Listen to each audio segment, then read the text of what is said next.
You're listening to the Place We Find Ourselves podcast. I'm Adam Young, and I am joined today by my friend from just down the street, Mary Ellen Owen. Mary Ellen, welcome. Thank you. Really happy to be here with you. Before I explain why I've invited you on the podcast, will you tell people a little bit about kind of who you are and what you spend your time doing? Yeah, I am a neighbor. Not really. I live in Monument, Colorado, where I have a private practice and I work for the Allender Center. And I am a grandmother and I spend a lot of spare time doing art and really now trying to hone all that I've been researching and teaching at the Allender Center into a book. So one of the reasons I have been so persistent in trying to get you to come on the podcast, because let's be honest, it's been like a 3-year request that has required much persistence on my part. But alas, you finally said yes. And the reason I wanted you to come on today is because this is the final episode in a series that I've been doing on sorrow and grief. And you have become rather passionate about this topic.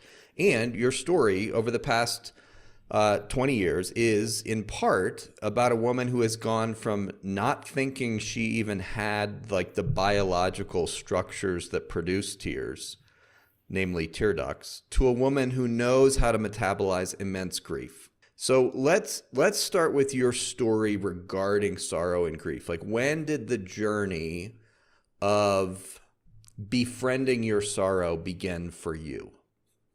Oh, I love how you just said that, the befriending your sorrow, because the befriending was certainly not the beginning. I couldn't befriend my sorrow until a long battle with my sorrow. And I would say the beginning of consciously knowing about it was in my young 20s and probably at my grandfather's funeral. I remember sitting with my older sister in the car and I was brokenhearted. We had a great grandfather and I couldn't cry. And she said to me, she's like, just try, just wail it out and then maybe it will just come. And I did that and it was acting. I cried a little, but then when I went to graduate school in my late 20s with Dan Allender, it became very clear to me that healing was not going to take a deep root without the ability to cry. The ability to grieve, which back then Dan used to talk about that as the intersection or the interplay of anger and sorrow. And then I think intuitively I've known all along that there are deep trapped wells of sorrow in me. I do have a story of when I was 12 years old and being so devastated about something, which was a reaction to a movie. I refer to it as the last time I truly cried. By then, I think I was too young to be in that much grief, and I think I banished my tears. I remember being in graduate school, and after my first year of really learning how to do story work by doing story work, I was nervous that I'm never going to just weep. And I found it in my journals of when it was. So it was January 12th, 2000 that I was sitting on my bed. I had just come back to Seattle after Christmas break. And I was desperate for something to take hold, even if it was going to be an immense heartache. And I resorted to Bible cracking, that I call it fortune cookie Christianity. When you open to a good verse and there's something good there, you're like, oh, I bet there's something to this. I was sitting there and I opened to Jeremiah 9:17. I'd never heard of this. I'd never read this verse. And it was, this is what the Lord Almighty says. Consider now, call for the wailing women to come. Send for the most skilled of them. Let them come quickly and wail over us till our eyes overflow with tears and waters stream from our eyelids. Verse 20 says, now all women, Hear the word of the Lord. Open your ears to the word of his mouth. Teach her daughters how to wail. Teach one another a lament. I didn't know what a wailing woman was, and I certainly didn't know what a skilled wailing woman was. But everything in me was like, whatever this is it. So let's just be clear. On January 12th, 2000, when you say Bible cracking, in your desperation, you just opened your Bible randomly, and then whatever verse your eyes landed on, you read. Yes. And it happened to be this verse that you just shared with us. Yes. And like it happened to be a verse that would come to shape the next decades and further of my life. And I don't really recommend that as a practice, the Bible cracking, because usually it's an exercise in frustration, but there was something I was very aware in that moment. I don't really fully know what this is, but I know this is rich and this is deep and this is what I want. I still didn't know what a skilled wailing woman was. So I went to Dan Allender's office and I asked him, what's a wailing woman?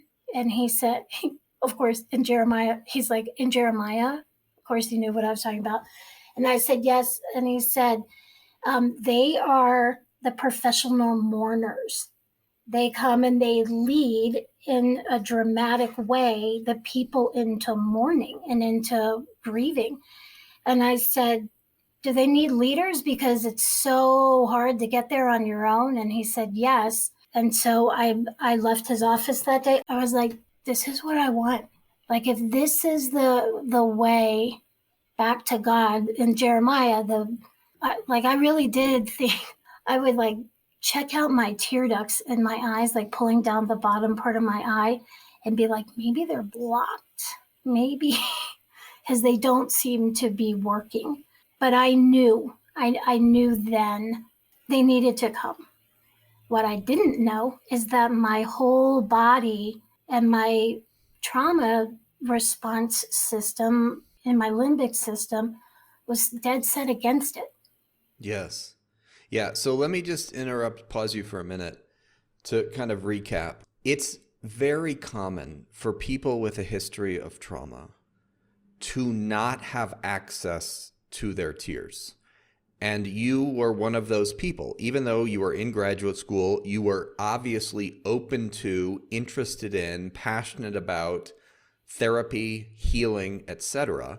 You could not access your own tears to the point that you like pulled down your eyelids and inspected. You wondered maybe like biologically there's something blocking this, which is frankly just so precious.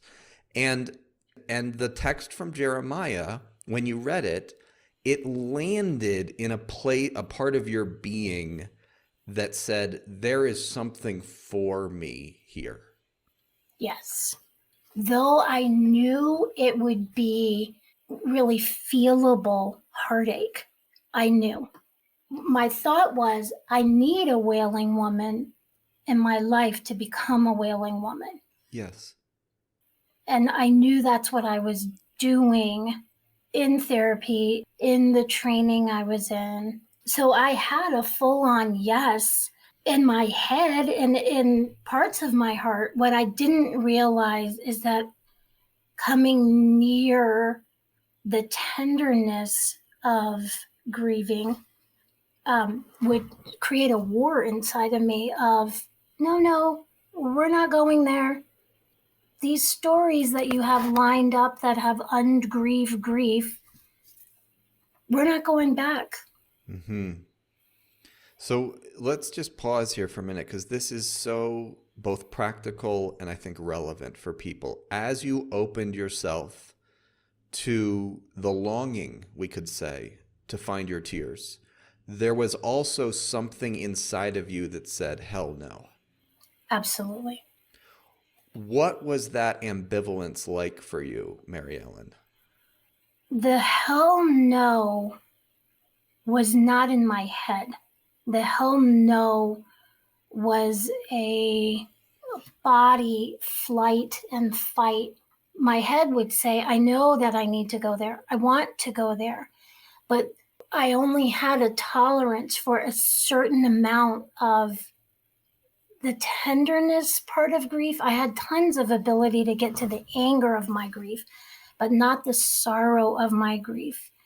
And it would be a long time before I knew the kind of being joined by and comfort that actually eased me into grief. Like it was a long process of finding like very strong but kind priestly people who not just welcomed me in my sorrow, but comforted me in ways that I could tolerate. And it almost sounds like you're saying, and mentored you and pulled out what was inside of you. Yes, Almost like a midwife. very much like a midwife. I needed someone with immense patience because I could not grieve if I felt backed into a corner of like, here it is, here's the jackpot. See, that should have never happened in your life. That just, I could not get there that way. Like it took slow, guided imagination, connecting in my mind's eye. So then in my whole being, these really heartbreaking stories in my story that needed patience and needed the strength of comfort. Yes. As you're talking, I'm reminded of my own journey with this. When I was at the Certificate 1 program at the Allender Center, I don't know, 7 years ago-ish, I cognitively knew that, like you said, the jackpot is grief, right? Like that I needed to grieve.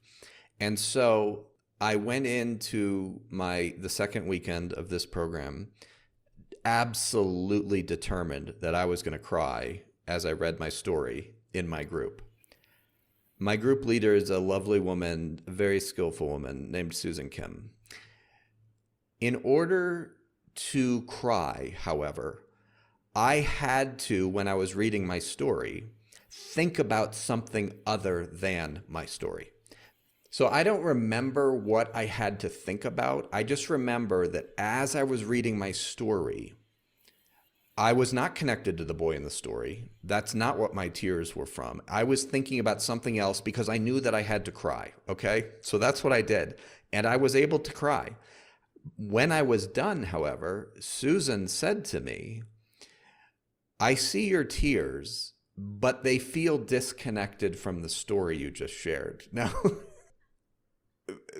now that infuriated me. It infuriated and it was spot on. She was putting words to something very important, namely my inability to connect to myself as a younger boy in the particular story that I had shared.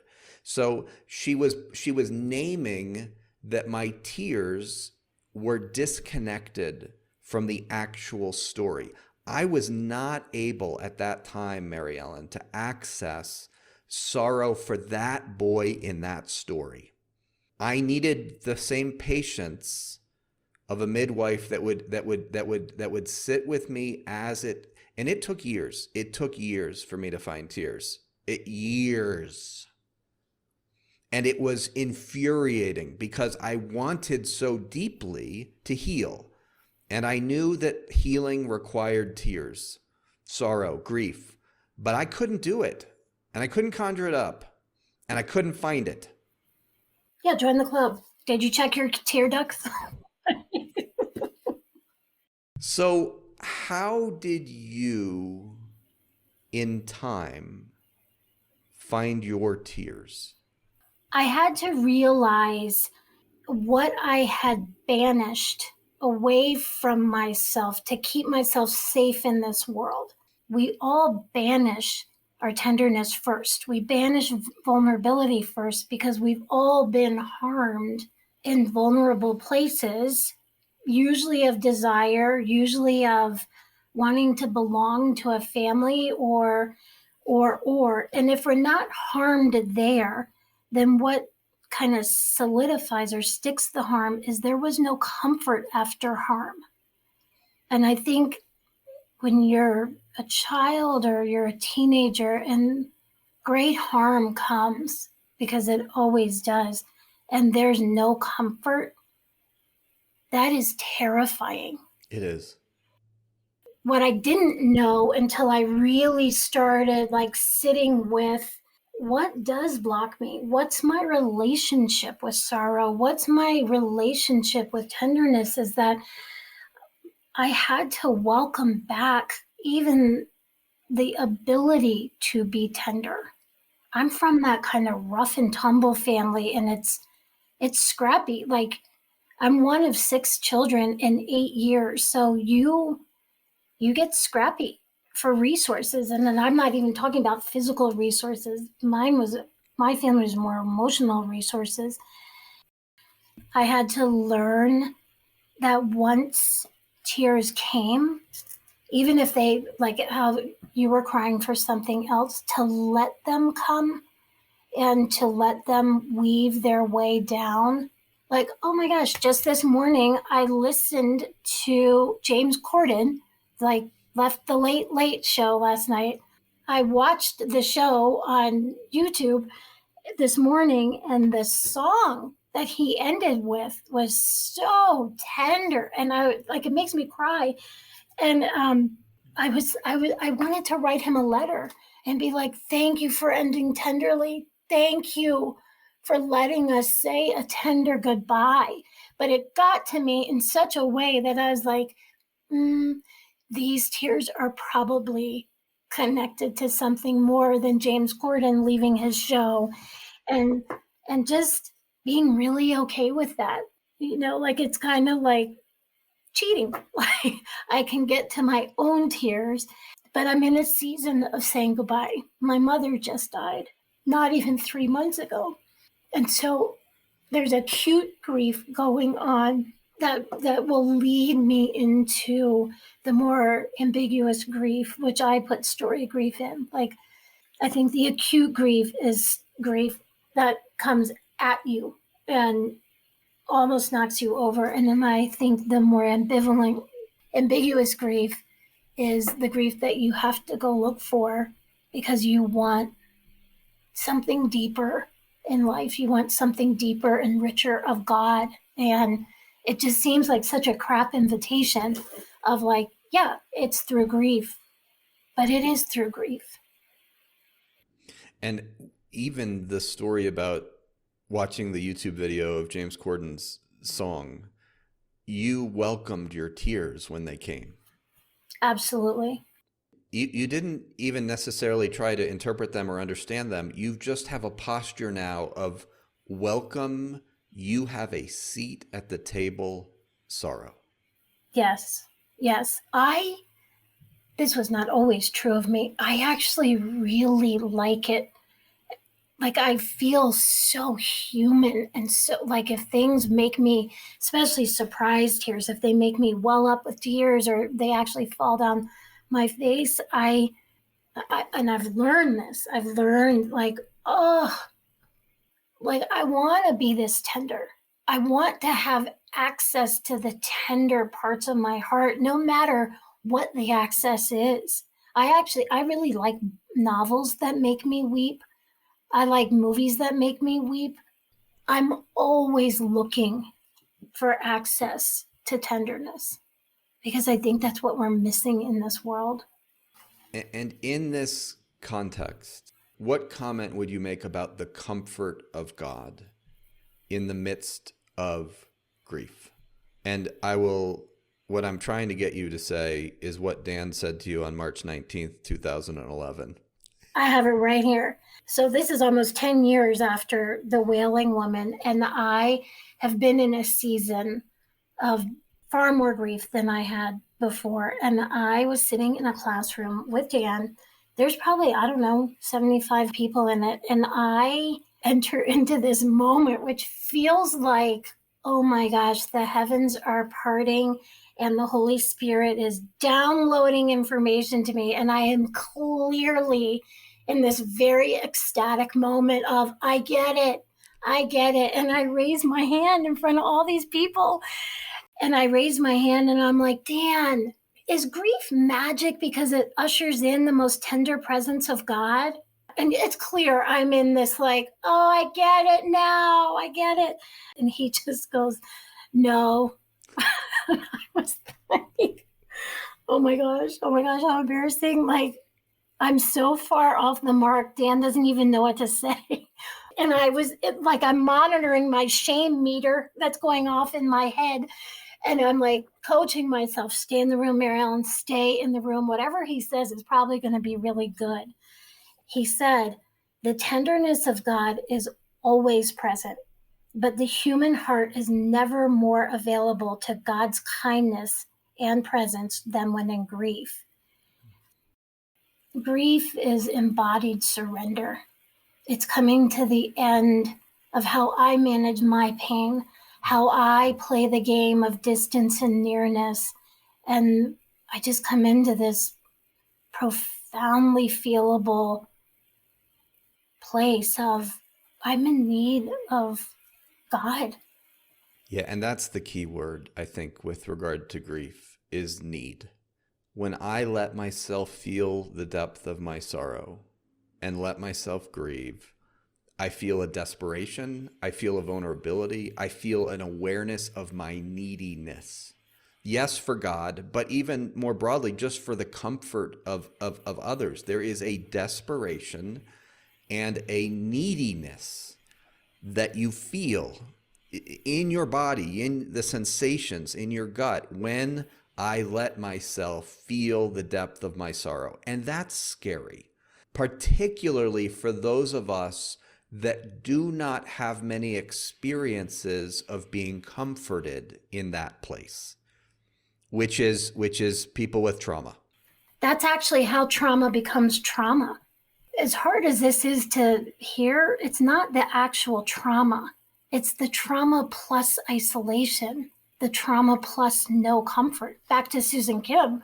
One time she and I were sitting having lunch, and we were talking about something which led her to ask a very spot on, curious question. And I answered it, and her face got so horrified and then sad.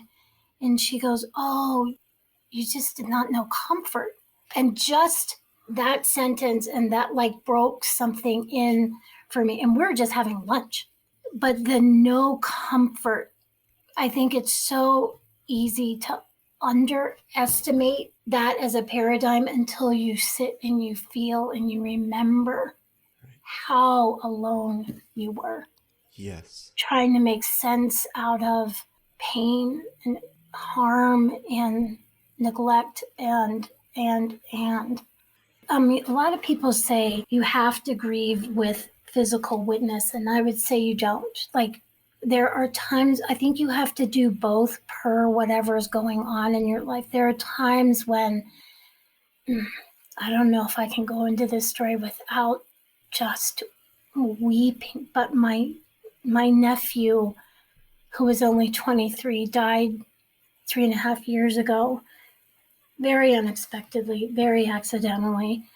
I'd gone back east for all that agony, and then I came back home to Colorado, got really busy because I was worn out. And then right before Christmas, I thought, I need to like sit with some of my own pain, because when I step back into my family, this will be our first everything without him. He worked at a boarding school in South Carolina, and I listened to the service that they did for him at that school. And I was by myself. My husband was out of town, and I just wept and wept. With God, like, I could feel God's compassion. I could feel him say, like, you can't out compassion me. Like, I have him, but it took me months.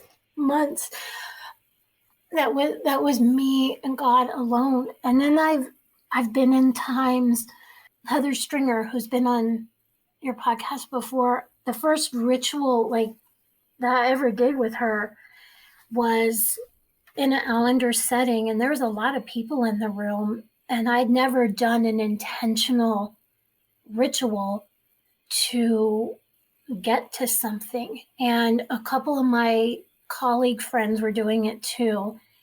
And just the way I did not realize how fast ritual would bring you into your body. And then also, I'm watching my friends.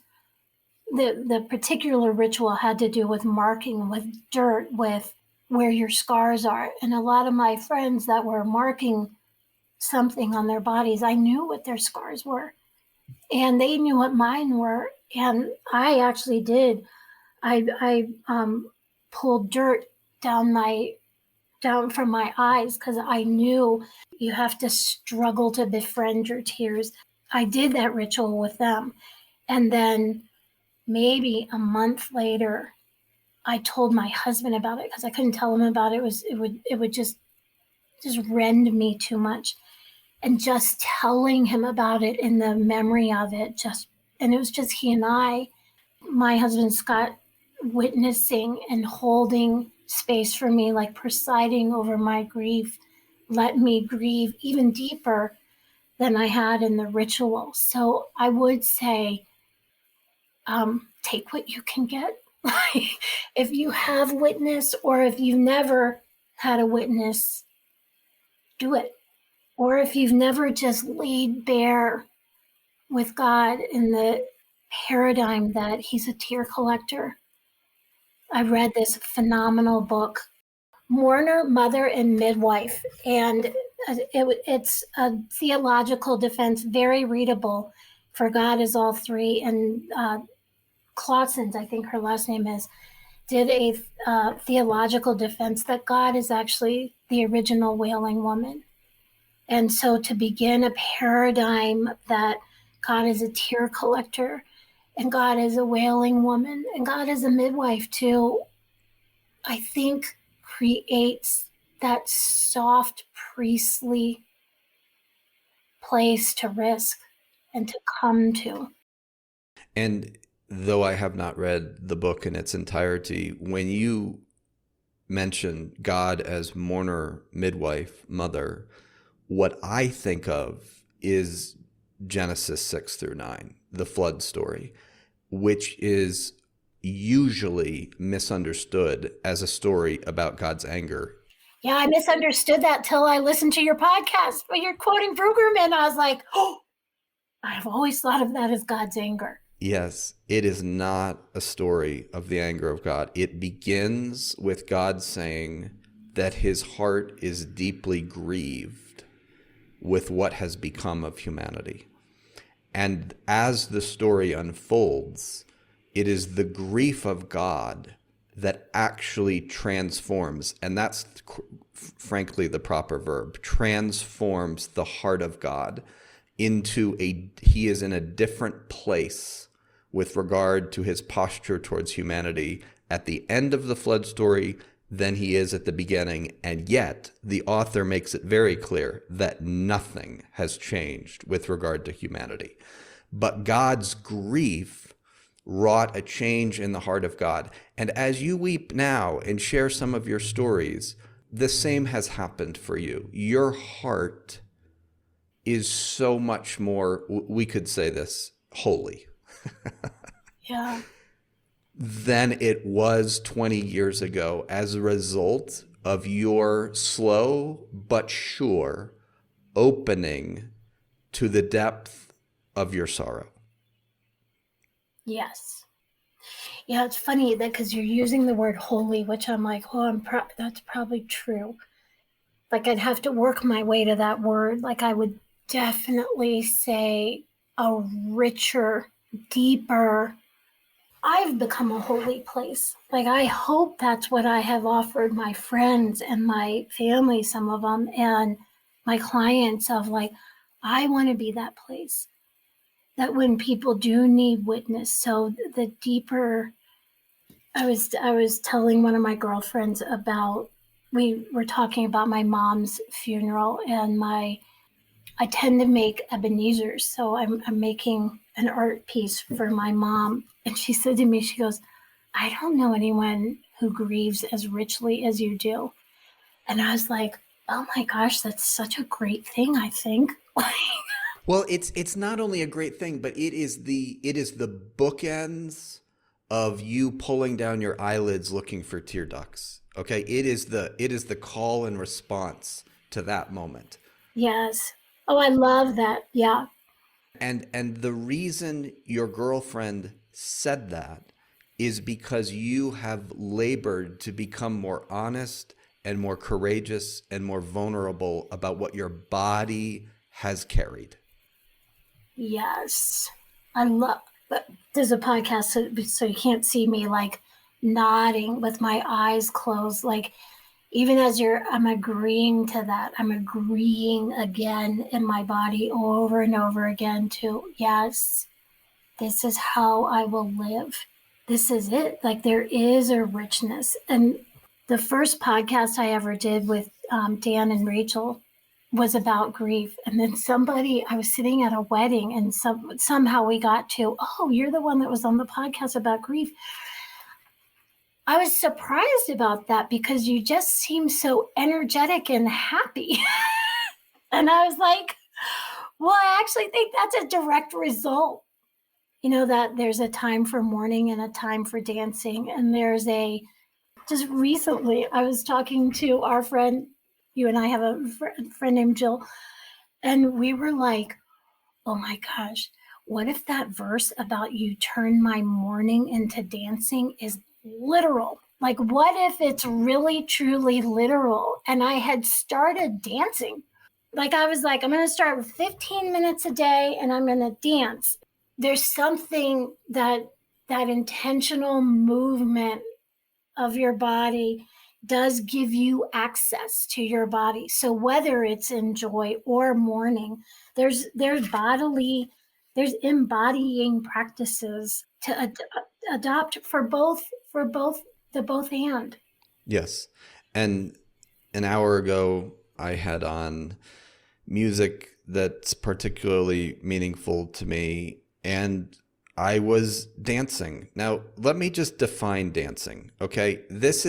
For me, this is not the kind of dancing you would see me do at a club. This is me letting my body, all of my body parts, move in whatever ways they are inclined to move based on the music and based on what I am feeling inside. And sometimes those movements brought tears. Sometimes those movements brought rage. Sometimes those movements brought joy. But my point is that there is a connection that happens when we begin to move our bodies, particularly to music. There is a connection to our hearts. I don't know how else to put it. That happens. And it facilitates integration. And integration, in the words of Dan Siegel, is synonymous with healing. When your brain integrates, when portions of your brain that are disconnected, like for you, the parts of your brain that held your anguish, you were rather distant from. Yeah. Well, yeah, not only distant, but they were locked out. Like, even if they came knocking. Right. And so I want to quote you, because here's something I've heard you say that's very germane to where we are right now. You have said that when we grieve, we are welcoming back those parts of us that have been harmed. Now, what do you mean by that, Mary Ellen? When you say that when you allow yourself to grieve, you are welcoming back parts of you that have been harmed, what does that mean? First of all, I think it's a stopping of whatever your particular defense mechanisms are against feeling that story. Mine usually is in the fight. I get angry, and I only get angry. I don't get sad. Or I am in flight a lot too. I tend to run my life a little chaotically and very busy. And I'm aware way more than I used to be of when that is flight. To welcome back those stories is to welcome the harm of the story, right? But this time in memory, when you're in conscious, bringing that, like the 12-year-old me to my mind's eye, I have to bring her and remember her with kindness. Like if I have any kind of accusation of like, what is wrong with you? Or stop crying, like, or cry me a river. That's what my dad used to say. And or cry me a handful. If I have any of that, and I did have a lot of that, then I won't do well by her. But if I remember her and I remember being devastated, devastated by this movie, like, I mean, it was the Planet of the Apes, but it's the way it ended. I cried so much for two, probably 2 weeks straight, every time I was alone, that I really have vivid memory of being in a panic of saying, oh my gosh, I'm only 12 years old and I'm never going to be happy again. Oh my gosh, I have probably a lot longer to live and I'm never going to be happy again. And it tapped into something so deep in me that I did not have comfort around.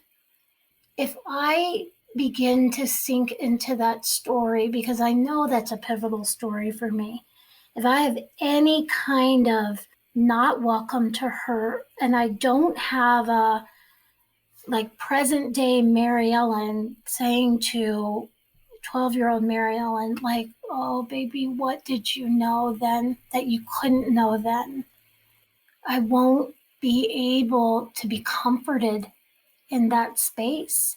So you do have to, and I will feel a degree of, I was a very lonely girl and a very big family. Yes.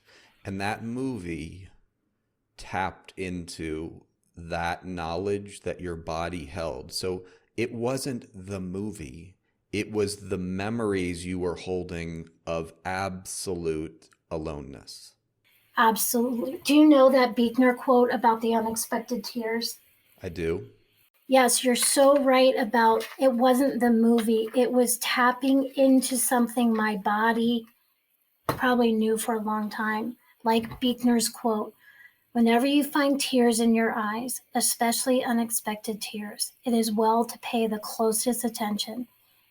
They are not only telling you something about the secret of who you are, but more often than not, God is speaking to you through them of the mystery of where you have come from and is summoning you to where, if your soul is to be saved, you should go next. Yes.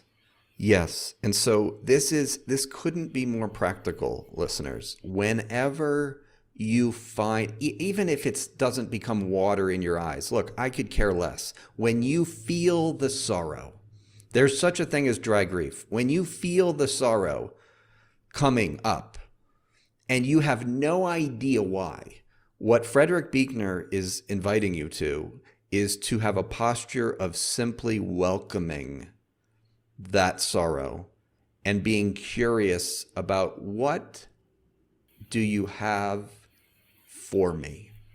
Yes. Not just in terms of telling me about the truth of my past story, but in terms of beckoning me further on the path to healing. That's what Buechner is saying. Yes. And you are bearing witness to that today. Your tears, though they have been hard to find, Yes. have shepherded you into deeper healing and, frankly, a more mature, powerful, godly woman. That's my point about holy. Okay, now I can go there. Yeah.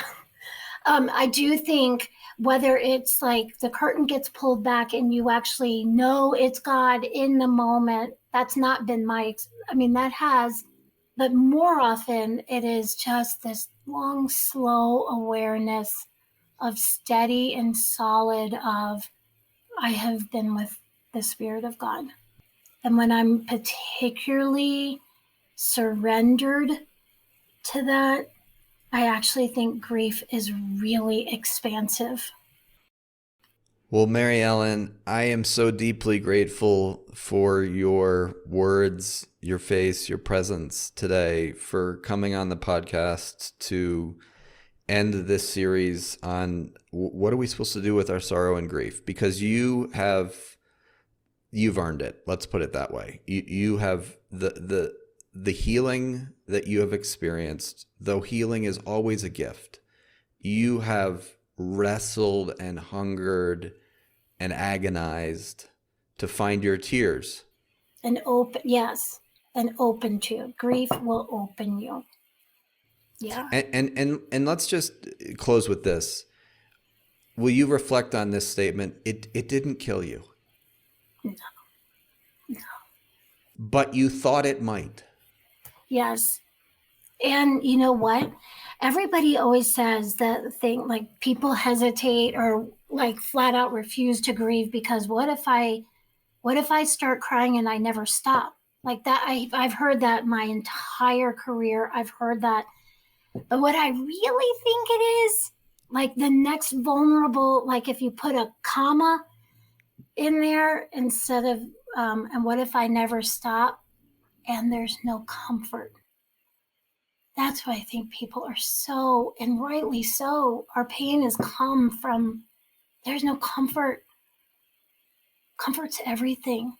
Presence is everything. And so I think when you start to experiment with that, and yeah, like sometimes it's an experiment, a risk, like is it Lamentations that's like this huge lament of like, this is going on, this is going on, this is going on. And then joy came in the morning. And you're like, oh yeah, that's true. That's really, and you might not even know why, but there's something that alters in you when you enter into that kind of tenderness and that kind of sorrow and anger with kindness. It's all about the kindness because you don't hate that person in you for bearing what was done to them. And you don't hate your desperate neediness in the present. Correct. That's also another podcast. Okay, Mary Ellen. All right, Adam, thank you. Thank you for having me and doing a 4-part series about this. 5 now. 5. It's so incredibly important, even just to begin a paradigm of what have I done with my sorrow? Where is it? What have I done with my harm? How's that working? So thank you. And thank you for what you do. Like, I am just, this is going to sound like I'm your parent or something, but I'm proud of you. Like, I'm so proud of the way you chase after people because they have something to offer and you are an offerer. And it is such goodness, such goodness. Why I always said no, I don't know, because I was scared. I'm not scared anymore. So even though you're a therapist, you're not taking new clients, but if people want to get connected to you, how can they do that? I'm in the midst, literally, my son-in-law will be helping me with this today, of purchasing a domain name called The Grief Project. And I want it to be collaborative. So there will be all kind of curating stories of grief, visual art that helps people grieve, music, poetry, like teachings. I just have this big vision of this thing, and it's not just acute grief. It's actually, the emphasis is going to be more, there's lots out there for acute grief, for death grief. This is the more ambiguous, but they're all rooted in the same place. So yeah, I don't have any space in my private practice, but I'm gonna have a website with resources. The Grief Project. Awesome. Thank you, Mary Ellen. Thank you, Adam.